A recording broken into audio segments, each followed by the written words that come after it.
Hello mga kumarites, ano ba ang dapat unahin natin, bahay or tindahan?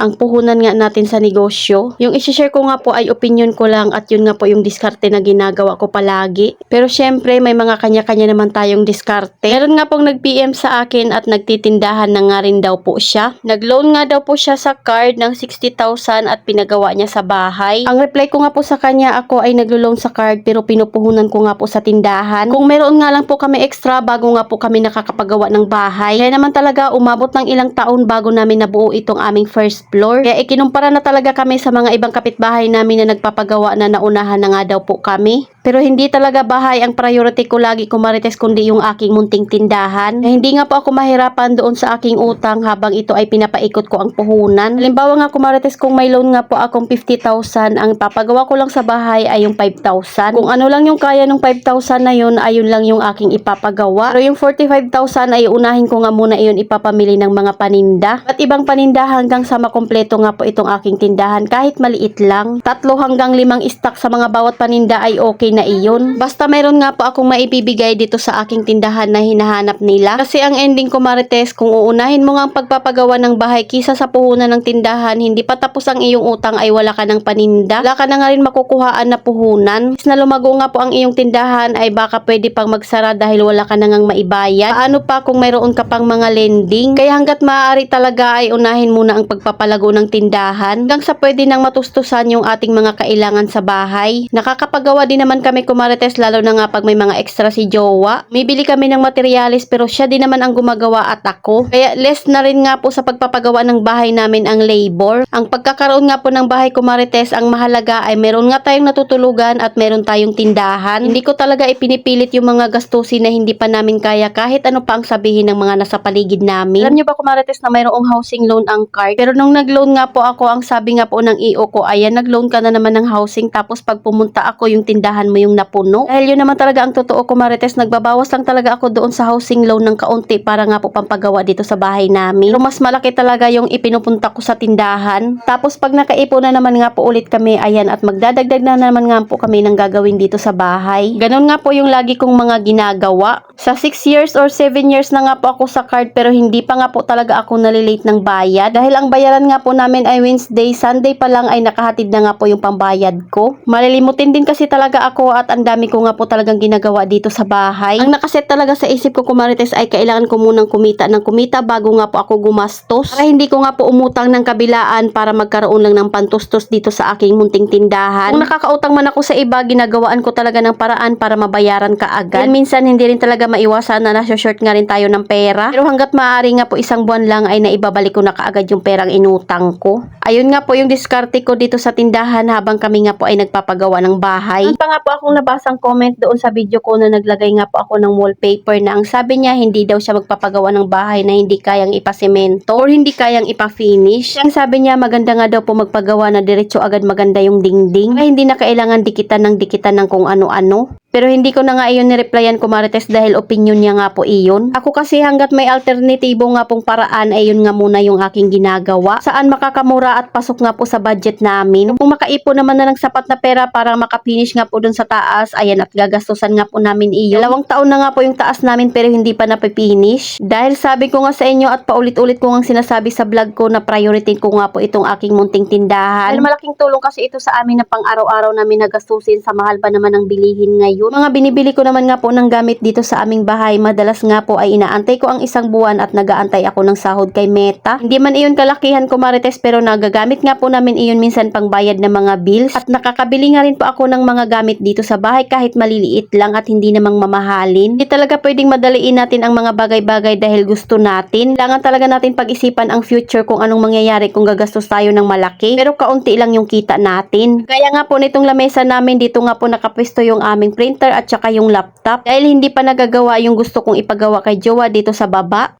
Inuna niya nga po muna ang magtrabaho dahil doon ay may kita. Ito naman talaga siya gagawa sa bahay, wala na nga kita, may gastos pa. Kaya naman mag-aantay nga muna kami at sa sahig nga muna ulit kami kakain. Meron nga pa akong nabasa na babalik na naman nga po kami sa sahig sa pagkain namin. Para sa akin ay okay lang naman iyon, lalo na nga at malinis naman itong sahig namin. Nga pagkakain kami ay sa higaan pa dahil yung kainan nga po namin at yung higaan ay iisa. Tapos meron pang tindahan kaya naman sobrang gulo talaga ng bahay namin. Napaka kasi kaming taas noon. Pero sabi nga nila kumarites na matutong mamaluktot hanggat kaya. Sabi ko nga po doon sa nagchat sa akin ay mahirapan siya sa ginawa niya. Ang reply niya nga po sa akin, ayan at kaunti na nga lang daw po yung paninda niya at nahihirapan na nga po siya ng panghulog niya. Ganon talaga kumarites, kaya kung meron tayong inutang na pera, unahin nga po natin talaga ang puhunan. Unahin natin ang ating tindahan bago ang lahat. Sipin natin lagi yung sinasabi nilang lungran. Kaya na pala yung itsura ng aking lamesa at malinis na naman nga po dahil tapos na nga po ako gumawa ng mga notebook ng aking anak. Beses ko nga ginawa yung notebook ng aking bunso dahil may color coding pala sila. Pero okay lang dahil nagawa ko naman na. Kaya ito at maghuhugas na naman nga po ako dahil kailangan ko nga pong magsaing. Buti na lang talaga at maaga-aga naman ako nakatapos. Hindi nga tayo doon sa sinasabi kong long run or future. Kung nga tayong gumastos ay isipin muna natin kung anong mangyayari sa future, kung kaya bang bayaran yung inutang natin. Kung kaya mo bang ibalik yung inutang mo na tumubo ka pa. Or baka naman puro pagod lang ang natira, char. Kasi pwede na porkit may nagpapautang ay uutang ka lagi. Share ko nga kumarites na kahapon nga po ay merong lumapit sa akin kung gusto ko daw umutang. Sabi ko nga ay hindi na muna kuya. Dahil meron nga po akong card na utang na. At ayaw ko naman nga pong magdagdag. Meron pa kasi akong binabayaran na umpukan at saka paluwagan. Masasahod ko naman yun ngayong August kumarites at sa December. Para sa akin nga po, ayun na yung iniisip kong tubo namin dito sa aming tindahan. At kahit papaano ay pwede na naman nga po kami magpagawa ng kaunti dito sa aming bahay. So ayun lang naman kumarites yung opinion ko. Kayo kumarites, anong opinion nyo? Anong uunahin nyo, bahay o tindahan? Kanina pa lang 6:30 AM ay naggrocery na ako pero hindi ko pa nga po naaayos iyon. Hindi ko pa nga na i-display ay meron na nga pong bumibili. Kaya sakto talaga na umaga pa lang ay naggrocery na ako bago magbukas. So ayun lang muna kumarites. Salamat sa panonood. Follow for more. God bless us. At sana i-share nyo na nga rin po itong aking video.